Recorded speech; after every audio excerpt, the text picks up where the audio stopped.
Hello and welcome back to another episode of my winter series. This is episode 5 and I'm making dal and chapati. Full disclaimer, I'm aware this isn't a fully traditional dal, but let me explain my thinking. I've taken inspiration from my favourite restaurant dal, which is the Dishoom black urad dal, but applied a few cheat codes so that you can still get those amazing, comforting flavours and textures, but it takes about 1 hour to make rather than 8. And I've also added some twists to make it a complete meal so you can get 30 to 40 grams of protein per portion and it's full of fibre and vitamins.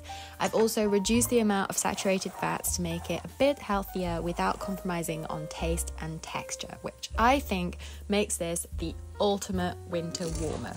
You can batch make it to have in the fridge for midweek meals or in the freezer for a rainy day. So I've started off by making a crispy high protein topping by roasting some drained lentils and chickpeas with some spices, and it takes about an hour, so just get that out of the way, pop it in the oven, and then we can move on to the dal. So for my first cheat code, I'm switching up the lentils for split red lentils because they simply take a lot less time to cook, but I'm still going to go through the effort of washing them because it does make a big difference to being able to get that really nice texture when they cook, and I think it's a really satisfying process as well. So you're going to start by putting your lentils in the pot you're going to cook them in, and then fill that up with water and whisk it, and you'll see it will turn white from all the starch and impurities that are around the lentils. So at that point you want to pour out the water, fill it up again, whisk again, and do that about 5 times until the water is clear. Then prop them on the heat, bring them to the boil, remove the impurities at the top and leave to cook for about 15 minutes till they're soft all the way through. While that's cooking away, we're going to prep some leeks so that we can soften and caramelize them and put them in the dal for extra veg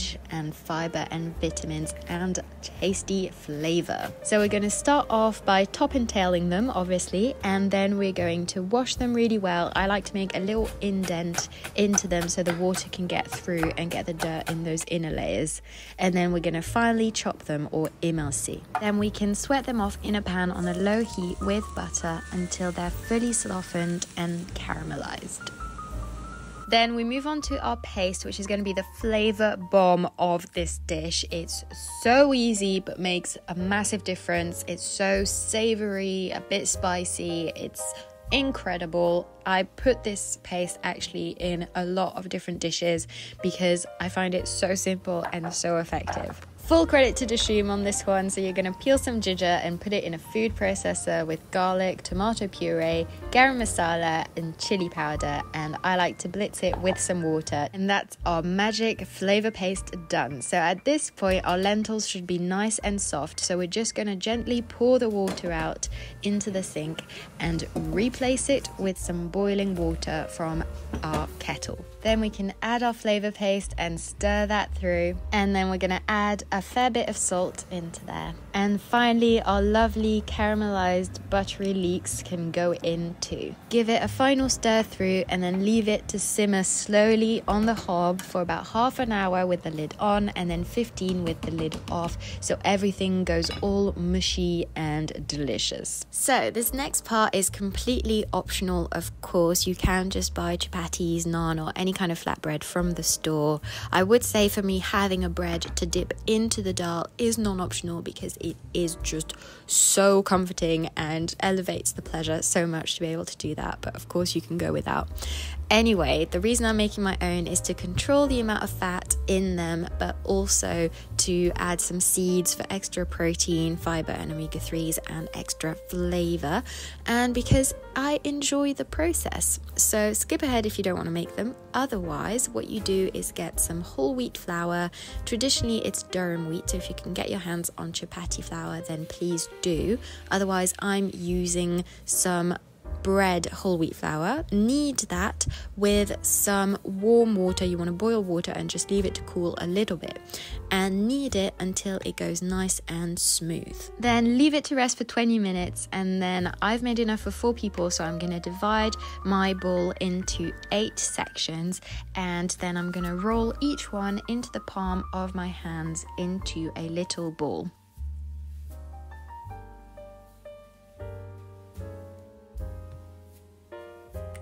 Then for each one, I am going to dust it with a bit of flour, roll it out into a thin circle, and then I am going to top that with a bit of olive oil and then a pinch of nigella seeds for flavour, and then a teaspoon of mixed seeds for that extra crunch and nutrition. So the aim here is to layer the fat with the dough so that when it cooks it should puff up a bit and go all nice and crispy on the outside and have some nice layers in the middle, just for some satisfying textures. And so the idea is just to roll them up and then twist them round.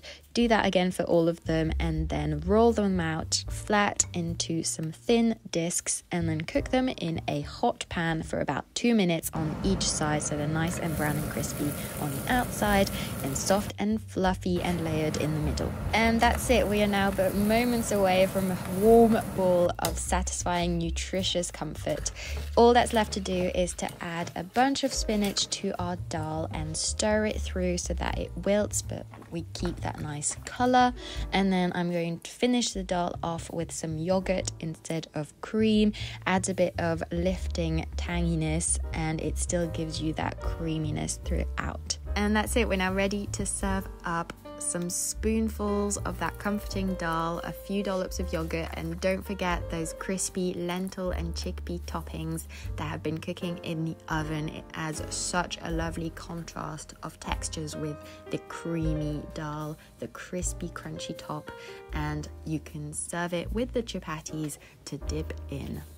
And of course, feel free to swap out the butter and yogurt for vegan alternatives. A coconut yogurt would work really well here, and that would make the dish fully vegan. Well, that's it. I'm gonna sit down and cozy up with my dal now. But as always, I hope you enjoyed this recipe, and please make sure to like and subscribe for more every week.